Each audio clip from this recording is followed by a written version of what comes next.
ہم کیا سمجھتے ہیں حساب صرف نمازوں کا ہونا ہے؟ ہم کیا سمجھتے ہیں کہ حساب صرف ہم سے سجدوں کے بارے میں پوچھا جائے گا؟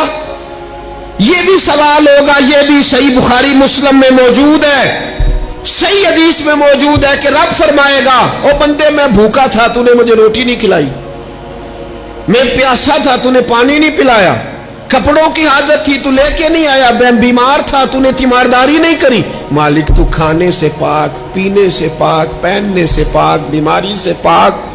تو رب کریم فرمائے گا وہ جو تیرے پڑوس میں بندہ بیمار تھا تو میں ہی تو تھا نا، وہ جو تیرے پڑوس میں آدمی بھوکا تھا تو بندہ تو میرا ہی تھا نا، وہ جو تیرے دائیں بائیں لوگوں کو حاجت تھی تو وہ میرے ہی بندے تھے۔ خدا کے بندے تو ہیں ہزاروں، بنو میں پھرتے ہیں مارے مارے، میں اس کا بندہ بنوں گا جس کو خدا کے بندوں سے پیار ہوگا۔